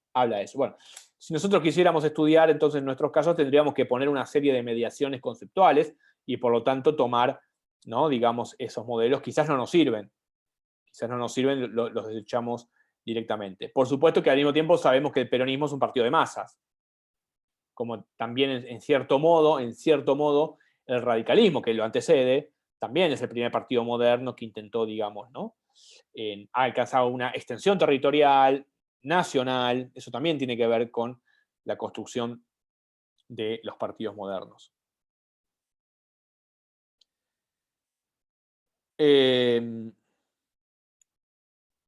Entonces decíamos, para cerrar la otra idea, o para continuar en realidad, que del partido de notables va a aparecer el partido de masas con una serie de nuevas características, ¿sí? Weber ahí aparece también como un autor fundamental, dice Cingolani, tratando de realizar esa caracterización, ¿no? Va a haber 4 cambios, ¿no? El personal del partido, ya los partidos van a ser burocráticos, van a tener un cuerpo burocrático y profesional, van a aparecer los cuadros de los partidos, ¿no?, los famosos cuadros. La actividad, los recursos también van a ser diferentes, van a ser recursos de afiliados, los afiliados van a aportar a las arcas del partido, por supuesto, y van a financiar las actividades partidarias, el nivel de actividad va a ser totalmente diferente. Ustedes piensen, los partidos tienen revistas, centros culturales, toda la vida política, los sindicatos, la obra social, las primeras obras sociales. O sea, los partidos de masa realmente no dejan casi por fuera nada. Aquel que tenía una identidad, por ejemplo, de nuevo, del Partido Socialista, Socialdemócrata Alemán, el partido le cubría el colegio de los hijos. Por supuesto, le daba una identidad cultural y una socialización política fuertísima. Entonces, todo eso es un cambio fundamental de un partido a otro. En su fisionomía, digamos, en su constitución partidaria. Y por supuesto el contexto en el que se desarrolla, ¿no? Se desarrolla en un contexto democrático, en un contexto de nacionalización de la política.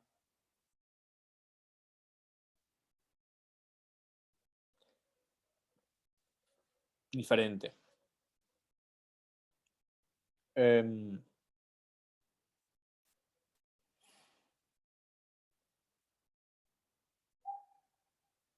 Van a ver también que luego de esta descripción que hace Weber, que hace Cingolani comentando a Weber, también va a aparecer Panebianco, un autor fundamental para nosotros, ¿sí? Que vamos a ver en las dos clases siguientes. También traje el librito acá, se los muestro. El recontra clásico, a ver si se ve. Un libro re lindo, modelos de partido.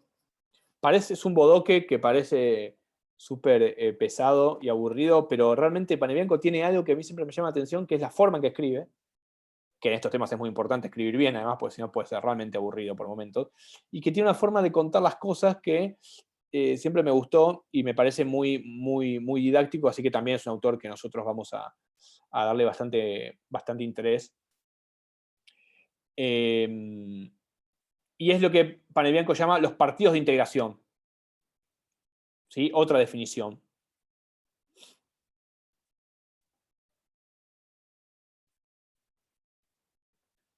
Perdón, me olvidé un autor que se llama Neumann, que va a hablar de los partidos individuales, o de representación individual en realidad, y los partidos de integración.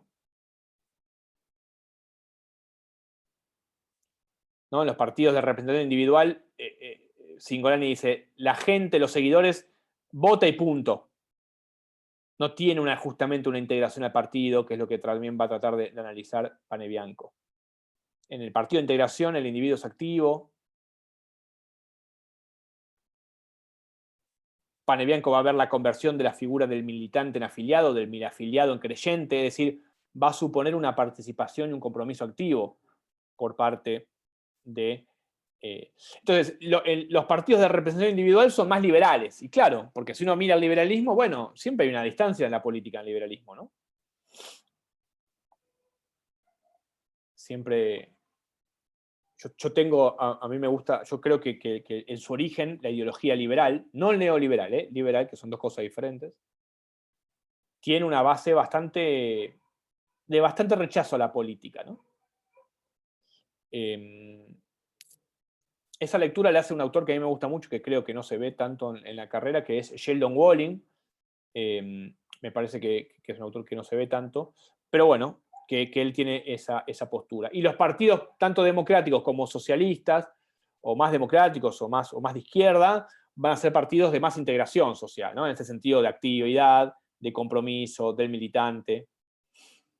Los partidos totalitarios directamente buscan una integración total, por supuesto, no hay por fuera, ¿no? El nazismo, una visión totalitaria de la vida social, donde en realidad el individuo justamente queda totalmente desplazado, anulado, subordinado, ¿no? Pero bueno, serían ejemplos. La idea acá es si los partidos son de integración o de no integración. Veamos un poquito del partido atrapatodo, ¿sí? Que es una definición. Tengo acá los apuntes, pongo acá. Que es una definición importante, ¿sí?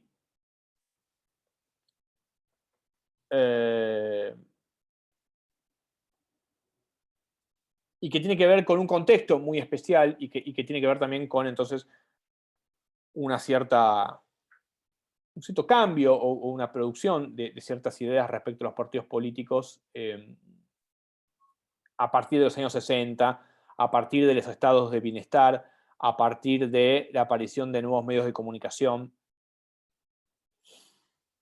El partido atrapa-todo también, una de las primeras definiciones la dio Otto Kirchheimer, que es un clásico de la ciencia política, y también habló de partido escoba, ¿no? Partido escoba, ¿por qué? Porque el partido escoba barre, ¿no? un amplio espectro del electorado, ya no se focaliza solamente en la clase trabajadora o en la clase media o en las clases propietarias liberales, sino que en el partido atrapa-todo, el partido escoba, o este tipo de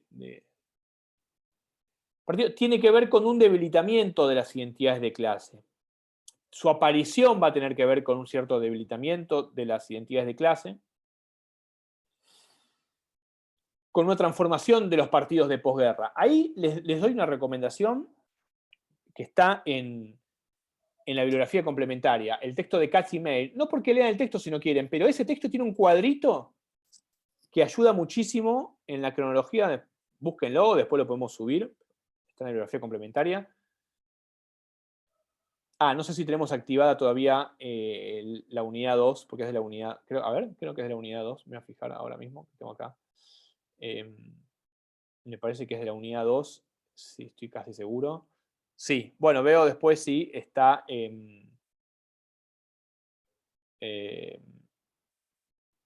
sí, si está habilitada la unidad 2, en todo caso.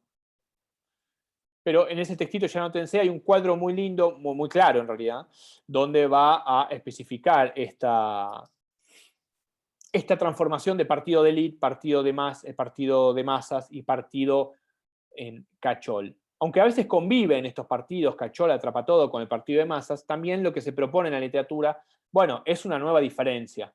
Entonces tiene que ver con las relajaciones de la identidad de clase, tiene que ver también con cierta crisis del estado keynesiano de bienestar, con cierto afianzamiento, pero hacia adelante con cierta crisis posterior. Son partidos donde se va perdiendo la densidad ideológica militante y van a ser partidos más pragmáticos. Lo que Panebianco también va a llamar el partido profesional electoral, ¿no? Que uno diría, pero todos los partidos son profesionales electorales. No, bueno, pero estos van a estar fundamentalmente orientados a eso. Van a perder la dimensión ideológica, o van a ir perdiendo, porque nunca ningún cambio es tan radical y algunas características se mantienen. Pero van a ir perdiendo entonces cierta densidad ideológica, valorativa, y van a ir transformándose en estructuras políticas de esto que Panebianco me gusta la definición, partido profesional electoral. Ya estos partidos van en busca de un electorado más indeciso por este debilitamiento de las identidades, incluso por una transformación de la estructura social, donde ya no es tan claro o donde ya no hay una cierta composición de clase y de identidad tan rígida, digamos, ¿no? Entonces, es un desplazamiento respecto del partido burocrático de masas, que ya dejamos ahora, ya lo dejamos un poquito atrás. Recién hablamos del partido de masas, pero ya lo dejamos un poquito atrás. ¿Por qué? Y bueno, porque también, por supuesto, hay una relación diferente con la política. Ya no están las grandes ideologías, incluso lo podemos poner en términos socioculturales, ¿no? Cuando se habla de posmodernismo, modernismo, posmodernismo, bueno, el fin de la historia, el fin de las ideologías, la debilidad de los grandes relatos, todo eso que la teoría cultural posmoderna puso de manifiesto también durante esos años, un poquito después, tiene que ver en el mundo de lo partidario, nosotros lo podríamos hacer una traducción rápida, tiene que ver con esas características de lo social y por lo tanto tiene que ver con una relación lo político diferente. Entonces, el partido profesional electoral es un partido que va a tratar de acaparar el espectro político en función de un objetivo electoral más amplio posible. Por eso son más profesionales los partidos, se profesionalizan más.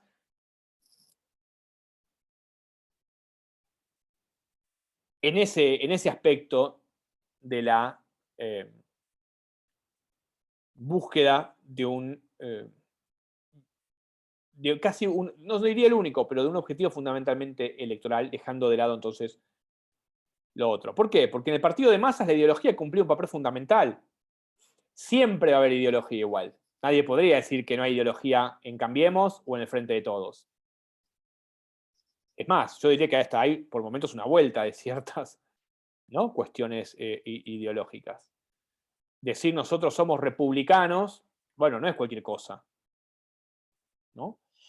Siempre hay una dimensión ideológica, lo que por supuesto no significa que sus votantes tengan una relación ideológica fuerte con el partido. Y ni que el partido fomente quizás o desarrolle una serie de actividades en términos de consolidar una ideología, sino que el partido Atrapa Todo, al emerger esta debilidad de las identidades, va a emerger como una condición de posibilidad de ampliar su espectro y por lo tanto agarrar distintos, ¿no?, o agarrarse de distintos sectores de la sociedad que ya quizás no están tan ligados a una identidad. Antes, bueno, votaba al Partido Peronista, votaba al Partido Socialdemócrata, no importaba el candidato que me ponga, yo voto eso. Bueno, eso sería un aspecto de crisis, ¿no? Bueno, ya no es tan así. El partido profesional electoral surge en ese contexto. Y que tiene que ver con una desideologización de los partidos, por lo tanto. De nuevo, ¿no? Todas estas características, personalización de la política, aparición de los mass media, desideologización de los partidos, de nuevo, ¿no? También hay con el peronismo, siempre decir, bueno, no es un partido tampoco tan ideológico. Está bien, dentro del peronismo puede haber muchas lecturas sobre qué es eso, pero digo, me parece que también trata de hablarle a un público, vamos a decir así, bastante amplio, bastante generoso, ¿no? Que también tiene que ver con ciertos momentos, ciertas estrategias, pero no es un partido de clase en sentido tradicional. Lo cual también podría ser una pregunta para la política argentina, si efectivamente ha habido, tanto por derecha como por izquierda, por decirlo así, un partido de clase, ¿no? Bueno, quizás Cambiemos ahora, uno podría decir, ¿no? Es un partido más de las clases medias y las clases propietarias. Pero bueno, la clase media, ¿qué es? Siempre está ahí en disputa, siempre, ¿no? En fin, nos deriva a otras discusiones, ¿no?, que son siempre interesantes. Por una parte de la clase media vota el peronismo, o a la izquierda, en fin. No hay una clase media, eso está claro seguramente, ¿no? Tiene que ver incluso más con una aspiración, tiene que ver más con un autorreconocimiento muchas veces, ¿no? Como toda identidad. Ninguna identidad es objetiva, sino que se construye a sí misma bajo algún tipo de operación ideológica, etcétera, etcétera, etcétera. Esto lo van a ver bien también con la materia de Germán Pérez, ¿sí? Las construcciones discursivas, ¿no? Que juegan un rol fundamental en la política y en el análisis político, cada vez más, creo yo. Entonces, finalmente, si en el partido de masas predominaba más la ideología o los grandes debates o los temas ideológicos eran preponderantes, en el partido Atrapa Todo las cuestiones más puntuales e instrumentales van a ser, ¿no?, las más relevantes o las que tengan más predominio. Si el partido socialdemócrata era un partido de la reforma social, ya el partido, ¿no?, Atrapa Todo ya no es un partido de la reforma social, ¿no?, sino en todo caso de poner ciertos parches o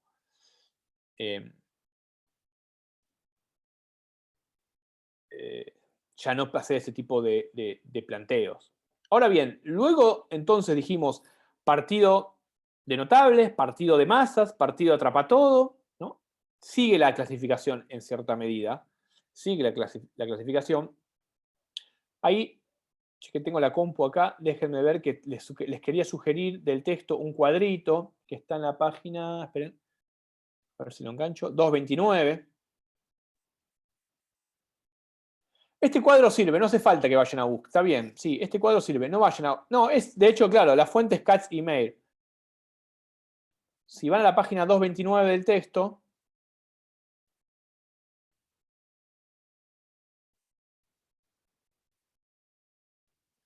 van a ver que ahí está la clasificación Katz-Meyer, y que Cingolani pone ahí un textito interesante al final de, no sé si lo están viendo, si lo tienen a mano.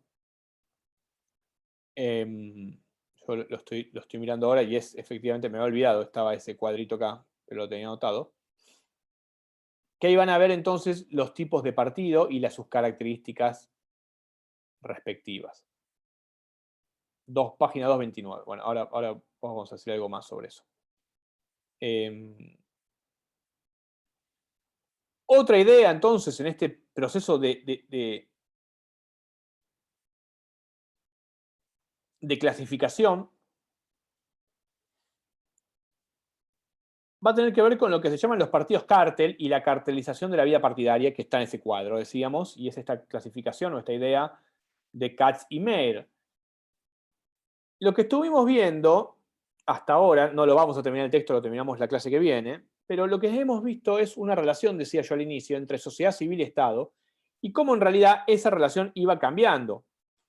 Recuerden que los partidos extraparlamentarios, los partidos de masas, son partidos que nacen justamente en la sociedad civil y que van a intentar tomar el Estado, acercarse al Estado, van a ir de la sociedad civil al Estado.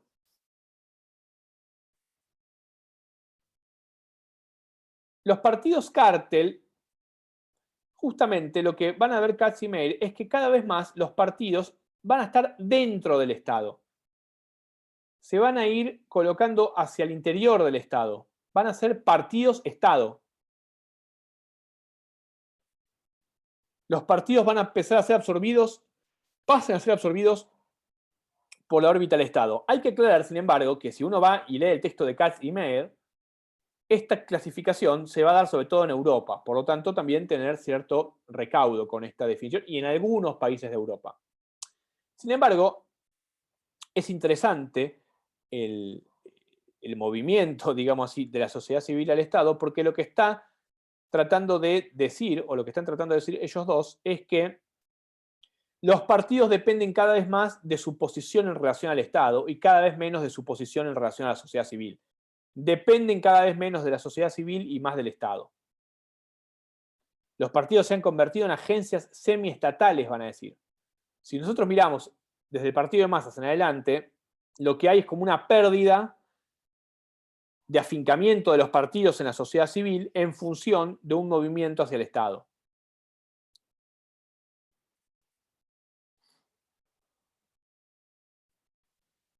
Aparece la idea como de los partidos gobernantes. ¿Por qué se llama partido cártel? Porque la idea cártel viene de la cartelización económica. ¿Qué es un cártel económico? Cuando dos empresas, básicamente, se ponen de acuerdo para limitar la competencia a ellos dos y por lo tanto ser los únicos oferentes. Bueno, Katz-Meyer dice, los partidos cártel se comportan del mismo modo. Lo que van a tratar es de excluir a terceros y ser ellos los únicos oferentes de política, porque cada vez más dependen además de los recursos del Estado. Por eso el partido como una agencia semiestatal, por eso el partido cártel va justamente hacia la forma de un pacto, de una colisión entre partidos para reproducirse y dejar afuera a otros.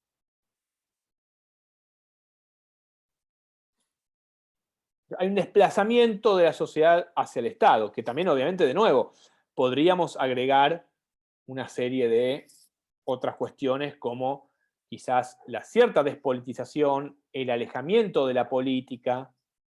A mí no me gusta ser tan tajante con esas ideas, ¿no? Quizás hay partidos o hay orientaciones políticas que tratan de despolitizar o politizar menos que otras. Pero sin embargo, no desaparece la política, vamos a decir así. En una sociedad democrática, está bien. Después podemos decir cuánta gente participa. Bueno, miramos las elecciones, miramos la cantidad de marchas, miramos la cantidad de afiliados. Podríamos hacer una investigación y decir, queremos medir la participación política democrática, hacer encuestas. ¿Cuánta gente cree en la democracia? Bueno, también nos vamos a llamar ciertas sorpresas, de que mucha gente viviría en otro tipo de orden, y no necesariamente en el socialismo o el comunismo, ¿eh? Como si fuese que tampoco han resultado ser los más felices, pero digo, más para el otro lado, ¿no?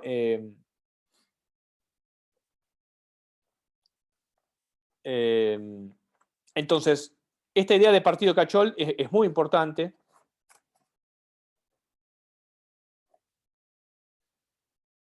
Y mírenlo en términos de proceso histórico, ¿sí? En el texto ustedes van a encontrar que Cingolani lo que trata es de destacar las ideas, las teorías más importantes, y yo creo que lo logra. Por eso digo, está Katzenbach, está Lipset y Roccan, está Duverger, distintas formas de explicar los partidos. Van a aparecer estas lecturas que hacíamos recién, Panebianco, Sartori, o sea, los autores fundamentales. Weber, cuando analiza el paso del partido de notables al partido de masas, etc. Un poquito más adelante van a ver que tienen otro breve capítulo sobre reordenando los partidos políticos, reordenando las especies de partidos políticos. Va a haber dos autores, Gunter y Diamond, que van a criticar esta idea. Me interesa sobre todo por esto, no porque esos autores sean muy relevantes, sino porque van a criticar la idea de Katz y Mayer, ¿no? Redefiniendo esta idea de cartelización, ¿no? Bueno, la cuestión es más dinámica, dicen ellos, no es tan esquemática de un paso hacia otro, siempre entonces recuperen el cuadro de la página 229, ¿sí? Entonces, la cartelización es más una dinámica del sistema de partidos, ¿no? Que de los partidos en sí mismos. Ellos van ahí a hacer una... para tener en claro que hay algunos autores que critican a Katzenbach, simplemente para tener en claro esa posibilidad de ver algún tipo de crítica a este esquema que parece tan cristalizado por momentos, ¿no? Vayamos un poquito entonces a la organización partidaria. Ustedes lo tienen como punto 6, que también ya vamos a ver algo en las clases siguientes, ¿sí?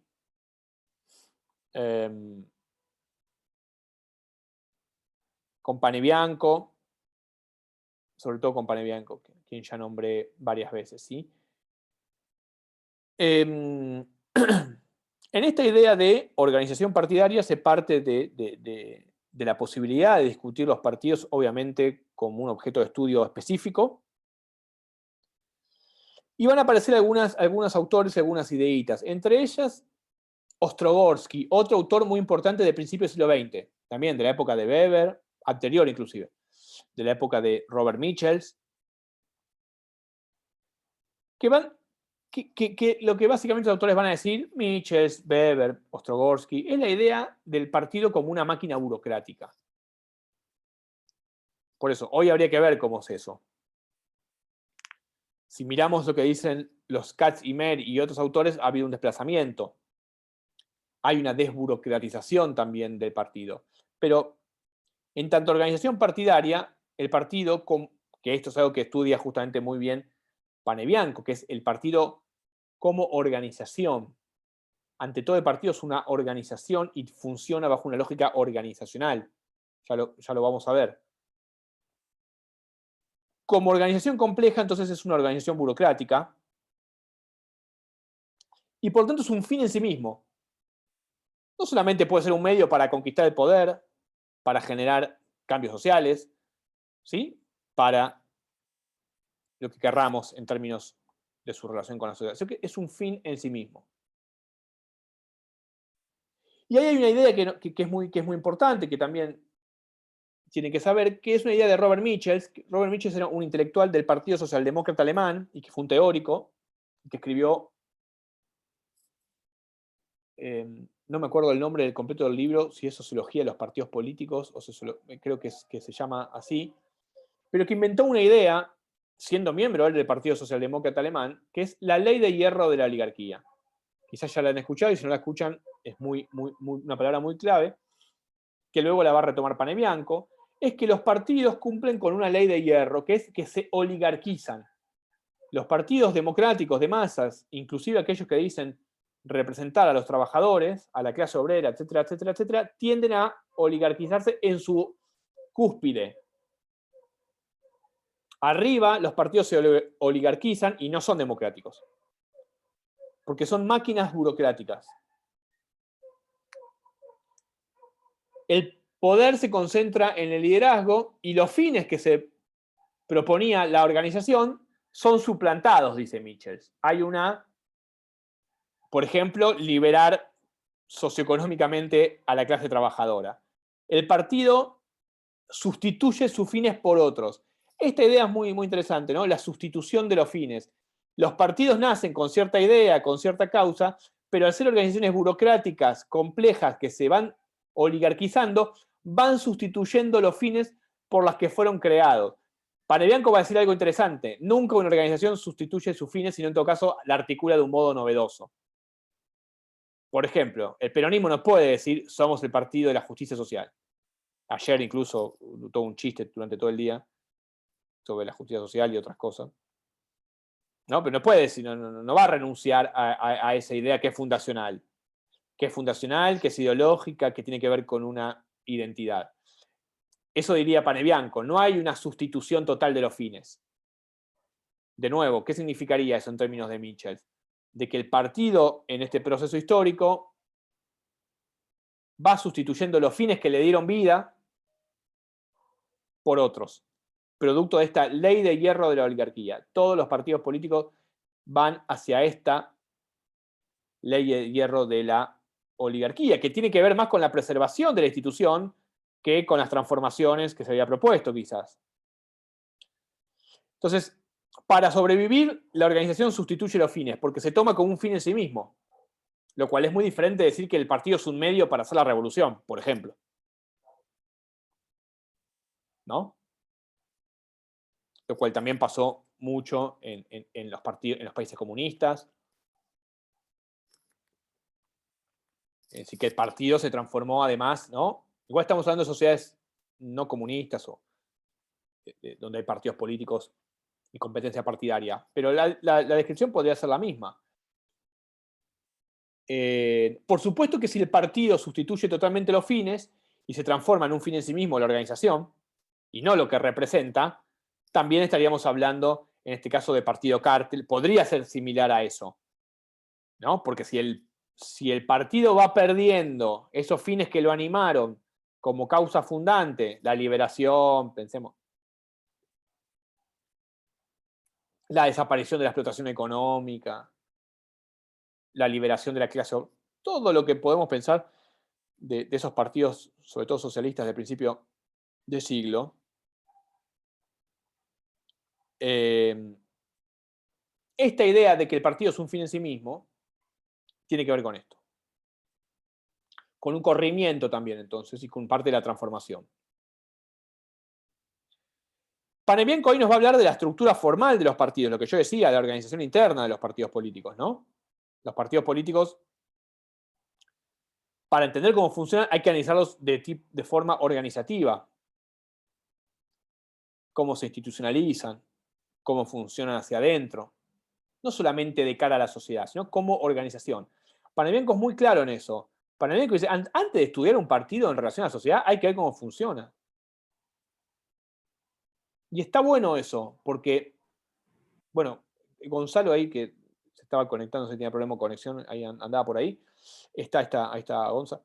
Está haciendo su tesis un poco, su tesina con Panebianco y otros autores, ¿no? Que tiene que ver cómo se institucionaliza, y lo vamos a ver con Mustapik en un texto de prácticos, cómo el peronismo se institucionaliza, ¿sí? Y esa institucionalización tiene que ver con la dinámica interna del partido. Siempre, por supuesto, como diría Panebianco, que tiene muchas categorías que están buenas, siempre está en un ambiente el partido, en un contexto, diríamos más coloquialmente, ¿no? Pero se maneja en un ambiente social y político. Pero esa relación, vamos a decir así, entre el adentro y el afuera es fundamental, porque la organización interna del partido va a tener que ver también cómo responde o cómo se organiza de cara a la sociedad. Bueno, cuando Gonza termine la tesis, la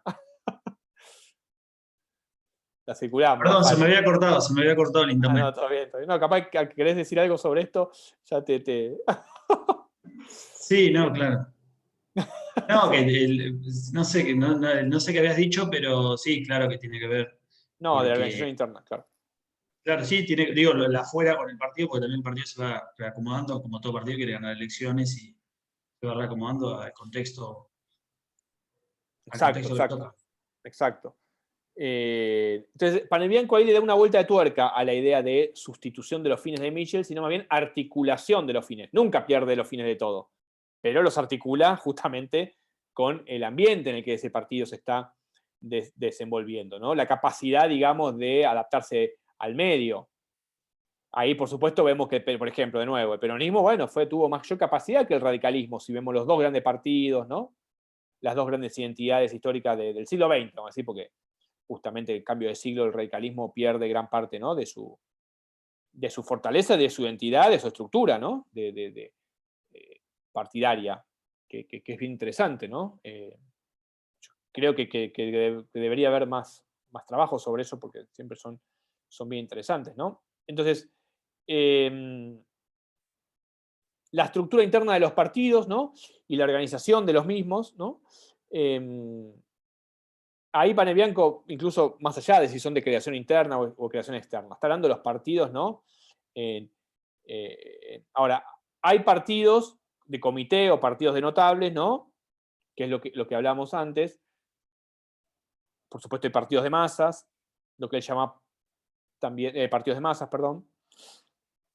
Y va a hablar también de partidos de célula, los partidos comunistas. Ustedes piensen que esta gente, este texto es del 82, o sea, la experiencia comunista y los partidos comunistas, tanto en Italia, por ejemplo, como Francia, son muy fuertes. Entonces, son modelos a analizar, no son cualquier cosa. Sacan 20, 30% de los votos, es mucho, ¿no? Forman gobierno incluso con otros partidos. Entonces, para esas experiencias de Europa, observar los partidos comunistas, su tipo de organización, el tipo de ideología, etcétera, etcétera, etcétera, su origen, algo que Panebianco también presta mucha atención, el origen de los partidos es muy importante, ¿sí?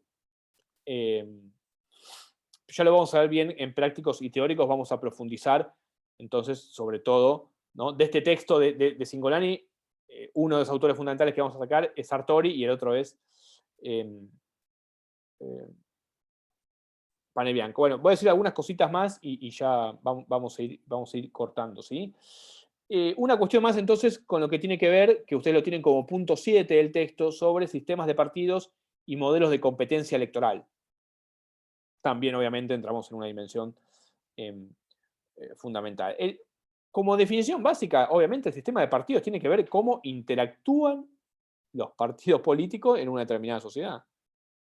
La interacción de esos partidos, la forma en que interactúo me va a dar el tipo de sistema de partidos que tengo, que quiero conocer, que quiero describir, que quiero analizar. ¿Cuáles son las relaciones y la interacción que se produce entre ellos? Siempre el sistema de partidos como un subsistema, diríamos así, no me gusta mucho la palabra sistema, pero como un subsistema del régimen democrático, ¿no? Del juego político democrático. Una cuestión básica es que los partidos cooperan y compiten entre ellos.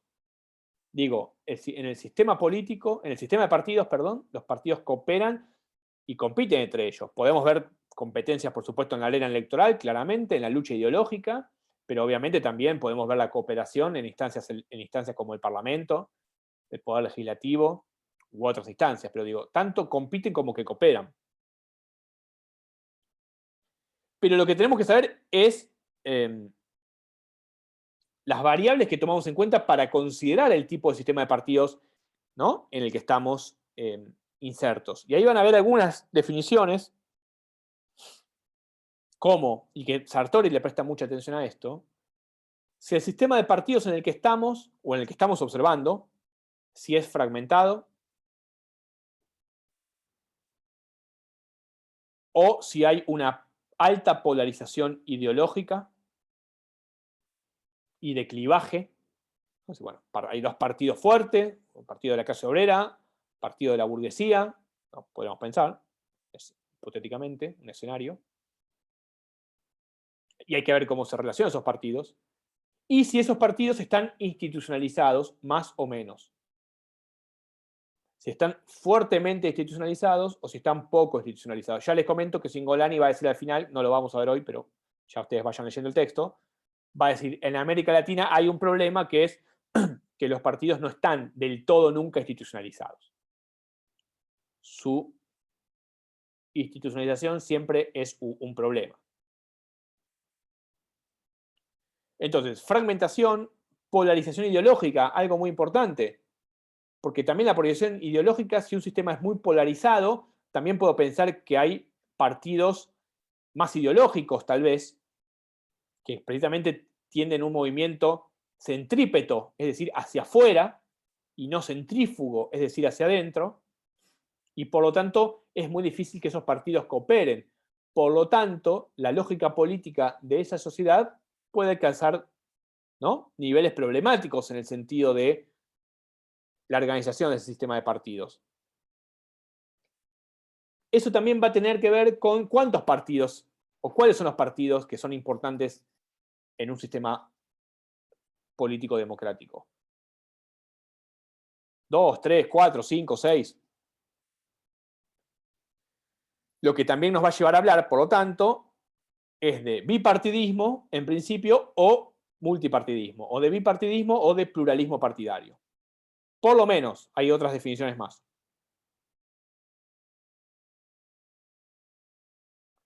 Eso es lo que se llama la morfología del sistema de partidos. ¿Cuántos partidos? Bueno, Sartori dirá, ¿cuáles cuentan como partidos? ¿Qué es lo que estoy contando como partido? Ya lo van a ver con Constanza. Pero ¿qué es lo que cuento? ¿Qué es lo que tomo en cuenta para contar la existencia de partidos en una sociedad?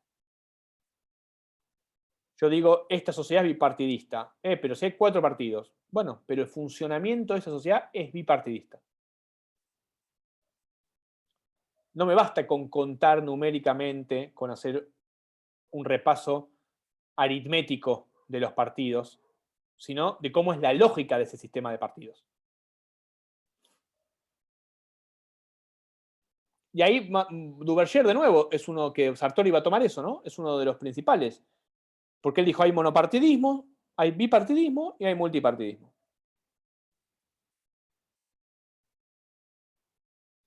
Sartori va a ser más específico porque va a decir, ok, y va a decir, bueno, pero ¿cuáles contamos para definir el sistema? Bueno, y dejamos acá, que me parece un buen momento para dejar, y retomamos la clase que viene. Bueno, hablamos de un montón de cosas, traten de leer, el texto está buenísimo, realmente es muy ameno para conversar, porque es lindo para conversar teóricamente, conceptualmente, pero también políticamente, porque siempre estamos intentando ver, ¿no? Digo, bueno, se habla muchas veces de, bueno, hay, por ejemplo, el último que decíamos, Argentina es un país de una polarización política. Bueno, pero después, digamos que quizás al momento electoral son 2 partidos los que se llevan el 80 al 90% de los votos, con propuestas políticas no tan radicalizadas. Bueno, en fin, ya cuando llegue lo electoral, que falta poco, se van a dar una serie de discusiones que siempre se pone lindo porque hay que debatir también, y hay que observar y hay que tratar de utilizar las categorías, ¿no? Bueno, ¿qué es un bipartidismo? Es un coalicionalismo, pero que funciona de forma bipartidista. Bueno, ¿qué pasa con los otros partidos? ¿Está bien que haya paso, que haya un umbral porcentual? ¿Ese umbral porcentual es alto o es bajo? En Alemania es 5 y en Argentina es 1,5. ¿Qué hacemos con eso? Con Esper, con Milei, con Gómez Centurión, tienen que competir por fuera, tienen que competir por dentro del Cambiemos, en fin, digo, todas discusiones que vienen surgiendo en los últimos años, y que está bueno para poner a prueba, ¿no? Las categorías. Retomamos entonces, bueno, van a retomar con Constanza. Yo quizás haga algún videito para cerrar esta clase, vemos, o ya cerramos la clase que viene. Lo que sí es que vamos a ver también entonces ya Sartori y Panebianco, ¿sí? Vayan leyendo eso. La clase va a subir, va a estar grabada. La vamos a subir como vamos a hacer, como hicimos y vamos a seguir haciendo, obviamente. Y bueno, si alguien quiere comentar algo, quiere hacer alguna opinión, ¿cuántos quedamos? No quedamos tanto. Bueno, adelante, si tienen ganas de comentar algo, lo que fuere, pueden tomar la palabra.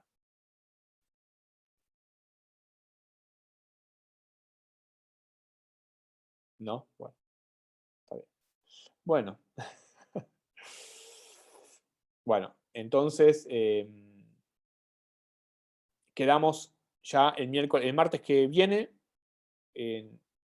con Constanza en el práctico, ¿sí? Así que bueno, van a trabajar más puntualmente, ¿no? Todas estas cuestiones que vimos, ya más específicamente. Siempre les digo lo mismo, traten de ir leyendo, mejor si van leyendo, aunque sea lo que puedan.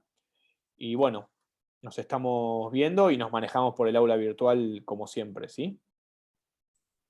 Buenísimo, gracias. Dale, perfecto. Nos vemos, Bueno, chicos, profe. chicas. Más. Nos vemos, chicos. Chao, Nico. Chau, chau Juan, chau Gonza, chau a todas y todos. Chau, chau.